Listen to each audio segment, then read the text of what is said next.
Senator Mark Warner, Vice Chairman of Senate Selected Committee on Intelligence from Virginia. Yep. Thank you for being here, sir. I know it's been a busy conference for you up in the Codell room in the Bayerischer Hof, but the hallways and the sidelines can be just as valuable as the main program, so glad to have you here. I'm curious what you're taking from this Trump administration tone this year. I know you were here last year. We kind of got a very scorched earth message from J.D. Vance last year. We're kind of getting a kinder, gentler message, perhaps a more limited U.S.-Europe approach, but a nicer tone. What are you taking from all this?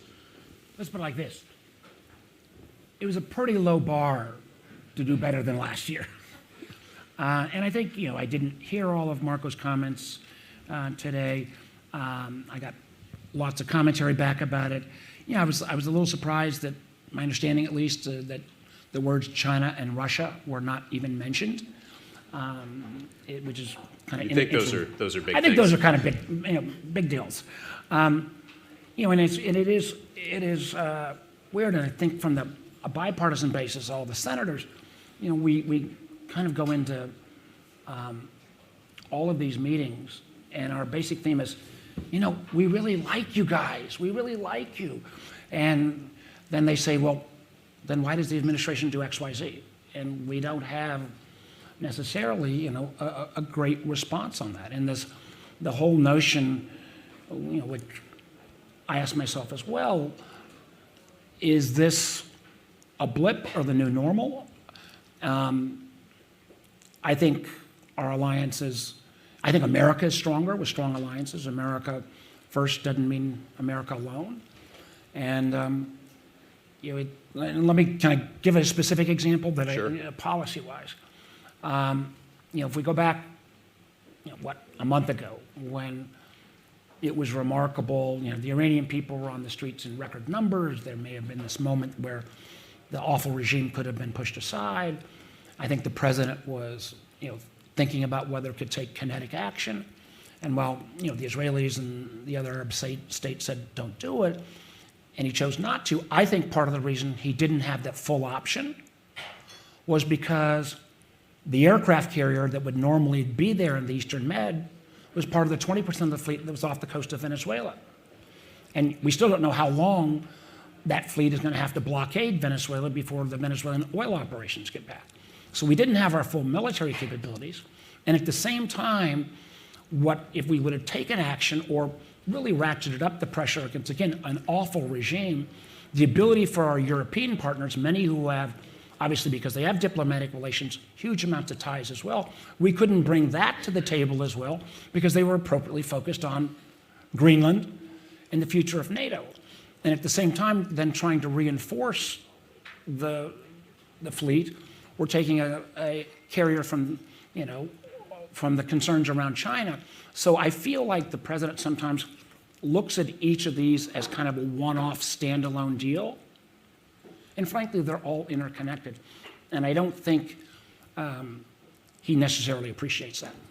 So when you look at sort of the global map, because you're making these interconnections, is the administration not thinking strategically in this way when they park the carriers off the coast of Venezuela? Do you think they're distracted from the situation in Iran and Europe? They're just not kind of making these connections?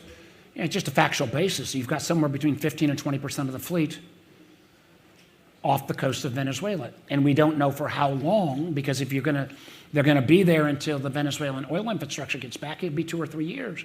And I'm concerned about that because most of those ships are home ported in Norfolk.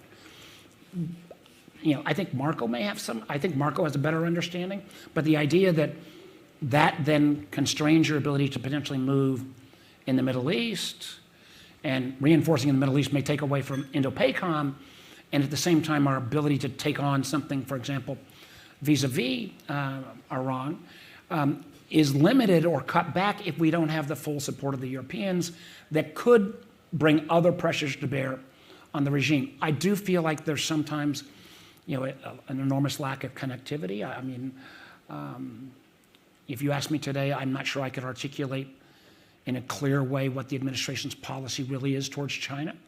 As somebody who's been a China hawk, and I think China's a great nation, and there is no more important competition, particularly in technology. And we've spent including through Trump 1, years trying to tell the world business, for example, be careful of doing business. Huawei could be a concern. Think about new supply chains that are not, that don't go through China. Yet we're now selling some of our most advanced chips to China, and it's kind of hard to say to others, well, do what we say, but not do what we do. So there is I think, a very mixed message. And the defense approach to China feels more dovish, more conciliatory. We hear about talks. We hear a lot of backsliding, perhaps, from sort of the Trump 1 position, which was more China hawkish. I mean, is this the death of the China hawks in Washington? I don't think it's the death. I mean, I don't think we should be decoupling. I mean, I acknowledge when I was governor, when I was in business, I was all in on the more we put China into the rest of the world, the better it will be for everybody.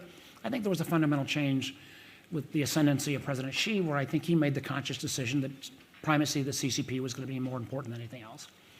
And I think we've had to, I think we've made the case to American business. You have to be concerned about your product. We have to be concerned about supply chains. And this was something that has been, again, bipartisan.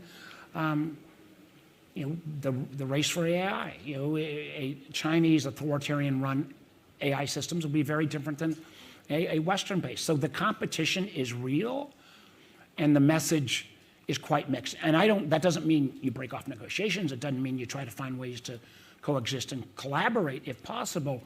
But it is, it's a really mixed message. And again, going back to the kind of premise of where we started, which is you can't look at these things on an individual basis. And net from the intelligence side, our intelligence is the best in the world. We get, all of our partners get more from us than we get from them. But if you take in aggregate what we receive from our allies, in many domains, it's, up to 50% of the intelligence that we get. So if they start cutting back because of concerns about politicization or because the whole relationships are at risk, it makes America weaker. But you haven't seen sort of the cutbacks in the intel relationship quite yet so far as you're concerned when it comes to. I believe there are enormous concerns. I mean, the Dutch have even said the quiet part out loud, where they're concerned about sharing as much. And it may not be kind of related to the Greenland issue, but when you see intelligence professionals, for example, fired early on in the administration because they didn't come up with the same conclusion that the administration wanted about Trendolagua and Maduro, when you see Jeff Krause, the general who was in charge of Defense Intelligence Agency, fired because he wouldn't use, he was accurate. Yeah. The American bombing of the Iranian facilities was brilliant. It was great. It didn't totally obliterate the facility. Which the administration claimed, where you see somebody, a world-class leader like Tim Hawk, head of the NSA, fired because you've got how do I say correctly, a crazy like Laura Loomer, posting against him. That raises real concerns from allies that, can we share with you, will the information be kept classified? I think some of this is still residual from Signalgate. Are your policymakers, are your intelligence policymakers going to be able to truly speak truth to power without fear of retribution? And as we've seen in our, if you go back to kind of all of the intelligence reforms put in place post-Nixon, we've spent 50 plus years trying to say, speak truth to power. I do feel that is under assault at this point. How far down the rabbit hole do you think the intelligence community has gone towards politicization in the last few years? I mean, even in the last year under this administration. I think the community is trying to hold the line. I mean, so much of this, particularly with our partners, is based on relationships, people who've worked with each other for years on end. I worry. I worry, and I hear it from our partners. What's going on. And again, you take all that potential politicization, then you add, kind of a Doge overlay where suddenly you're, firing people or just, giving people's true identities or undercover kind of willy-nilly. And it seems like when in intelligence protocol, there's still nobody been held accountable for the fact that we were putting out the military plans on the bombing of the Houthis when sailors from my state could have been in harm's way if the bad guys had heard about that. You know,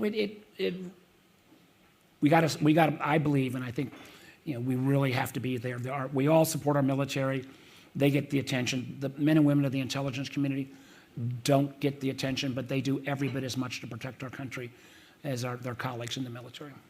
One place you've been very outspoken recently is the role of Tulsi Gabbard, the Director of National Intelligence, her presence at this raid in election offices in Georgia, this FBI raid. You had a statement the other day. Why was the Director of National Intelligence there? How far is this going to go on? How long is this going to go on? I mean, I can tell you from the briefings, Ms. Gabbard is not involved in any of the briefings on Venezuela, Iran, China, Greenland. She's cut out of the loop. Your words, not mine. And what the hell is she doing? Her job is to look at foreign influence. Matter of fact, I was talking off stage, you know, one of the things the first Trump administration didn't get enough credit for was after the Russian intervention, they set up a whole system to protect our election structure. The Cybersecurity Agency, Chris Krebs, the FBI Line Influence Center, the ODNI, Director of National Intelligence Foreign Line Influence Center. They did a great job. Now, and when Chris Krebs said safest election ever in 2020, it cost him his job, but he was accurate. This administration, particularly with Ms. Gabbard, has dismantled the ODNI Center. Kash Patel has cut off most of the top senior people in counterintelligence, counterespionage, the experienced people. We've seen CISA cut by more than a third. You know, so the question I have about Gabbard is, first of all, let's assume for a moment that what she said was true and the president asked her to go there. Why was the president of the United States knowing about a search warrant being filed before it even been filed? I mean, this is Nixonian again. I know I'm an old guy, but you know, this is the kind of stuff that everything was trying to say. President shouldn't intervene in these kind of situations. She then shows up and then says, then the president says she wasn't there by her, at his request, by Bondi.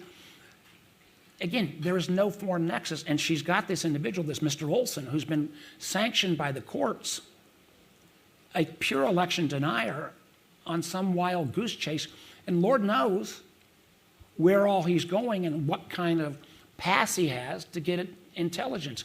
You take that on top of the fact that, you know, we were never notified about this grabbing of the Puerto Rican voting machines, and they've acknowledged there was no foreign nexus there. So again, I still ask the same question. Why was she there? What was she doing? And what does any of this have to do with her job? Particularly when, in reality, she's dismantled the very infrastructure that was set up by the first Trump administration. With all of this going on in Georgia, with what we saw in Minneapolis, Pam Bondi basically telling Tim Walz point blank they could have the ICE agents out of Minneapolis if they got the voter rolls. Are you worried about the security of the next election? Do you think that the midterms will be free and fair? A year ago, when people asked me that question, I thought, you know, come on, you're way over the top. Today, I'm extraordinarily afraid. I'm extraordinarily fearful. And I never thought I'd say that, you know, in a 2026 in America.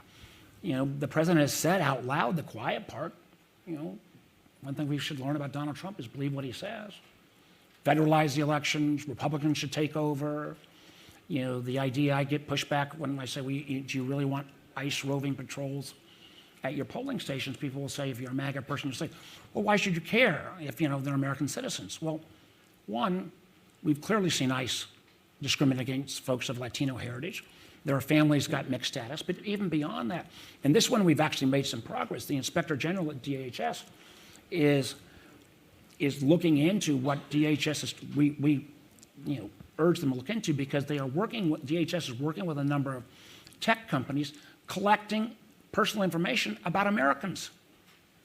Do you really want ICE to know all of that information about you? And it doesn't take much to dissuade Americans from going to the polls in the first place. Even the threat of them being there could have a chilling effect. And it's to the point, and this is, you know, this is again frightening. I know there are states that are, you know, almost afraid to work with CISA now because they're afraid of that information being compromised. That is so. Blue states, red states? I think if you talk to election officials, I would urge folks to go out and talk to election officials, regardless of their political persuasion, about their own fears about how this administration, who knows?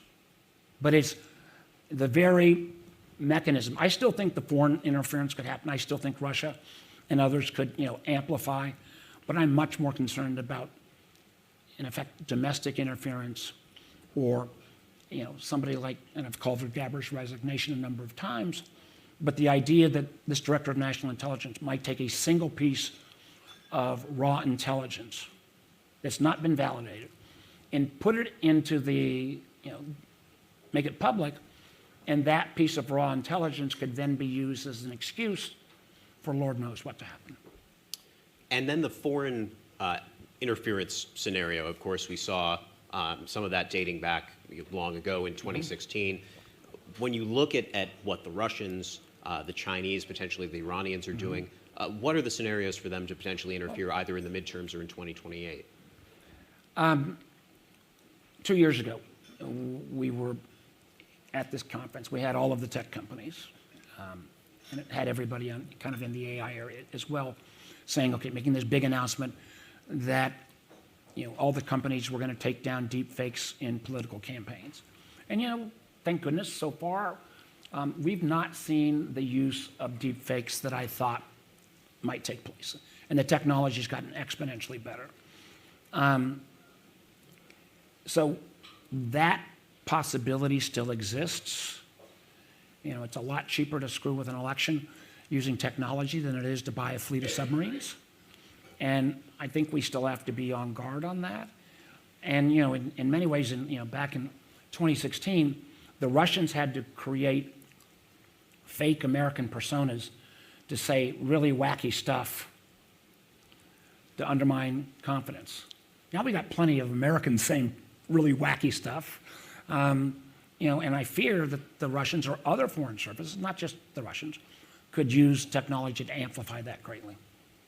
I wanted to. And by the way, just on that last point, I should make one other point. There are legal requirements that the administration has not met to date, and we're going to press them, where they're supposed to report in a public way and to my committee about what activities are happening. We will see if that takes place, but if they don't, we're going to raise holy hell. When's that due? I got to get the timelines, but we are. Okay, I'll get shortly, back to you let me on assure that. you, shortly. There will be a chance, like we have the worldwide threat hearing coming up, I think March 18th, where the director and some others will be there, and I'm sure this will be a topic. Well, in the cyber domain, it seems the Chinese Salt Typhoon telecoms hacks aren't being contained. They're expanding to the UK and Norway potentially. Do you think U.S. allies are being targeted here because the U.S. has failed to respond or failed to patch this up? Again, I don't want to nerd out on this one because I'm a former telecom guy, so I will try to be brief. Our networks in America are less secure than the Brits, the Europeans, and the nature of that is they had normally a single national telco infrastructure, and it kept current. In America, and I was lucky enough to get into the wireless business and do really well, we have this amalgamations of networks. So the big players, they cobble together networks. Their equipment, and sometimes is 20 or 30 years old. At the seams between the networks is really where the vulnerabilities are. And they have no incentive to upgrade them. It was all about speed. It was never about security. So when Salt Typhoon came out, and we found that the Chinese were in all of our networks and individually could listen to any one of us. It doesn't mean like they're listening to everybody simultaneously. But Jack, if they say, all right, we got your number, we got your identifiers, we're going to listen to you. And they're not listening full time, but episodically listen to you. And they saw out of Salt Typhoon when they targeted political people. I thought that was going to be, oh my God, this is going to blow into the biggest issue. Being an old school guy, it wasn't an A1 story, it was a B12 story.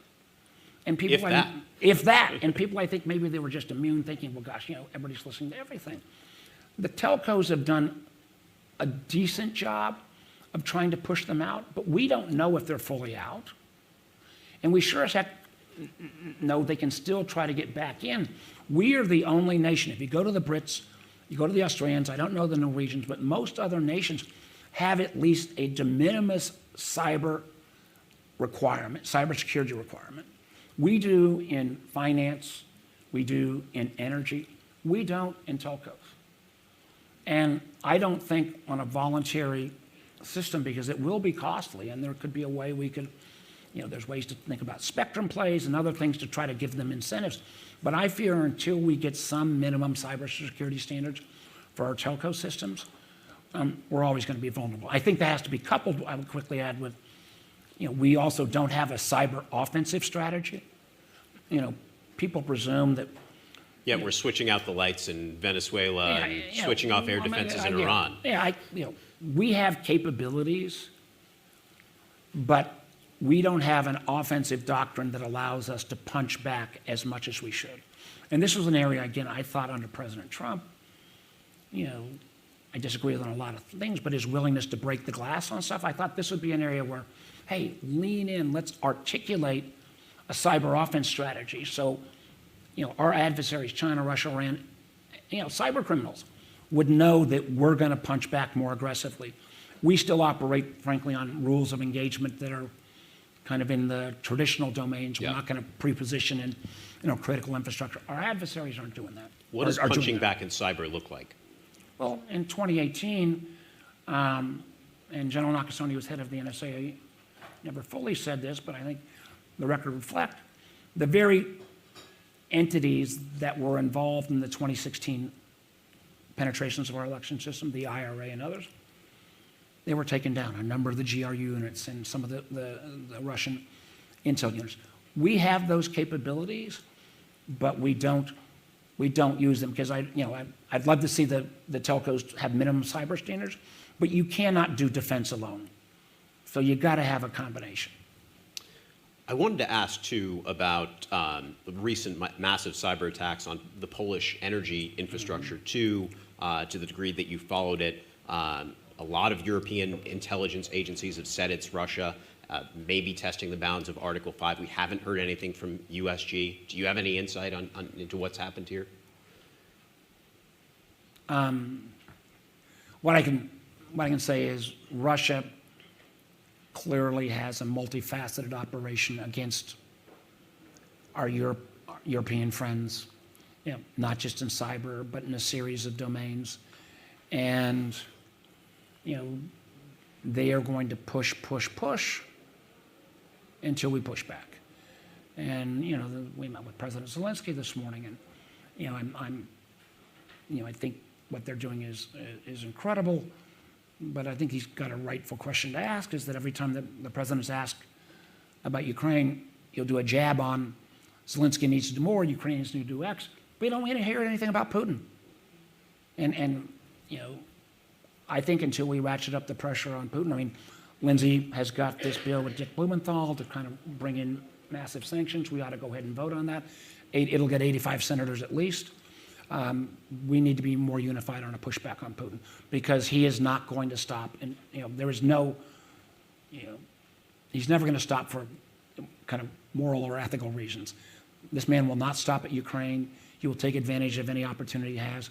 And, this is again where if we, from the craziness of the Greenland ploy, don't have a united front, it doesn't help America. And obviously it doesn't help our European friends.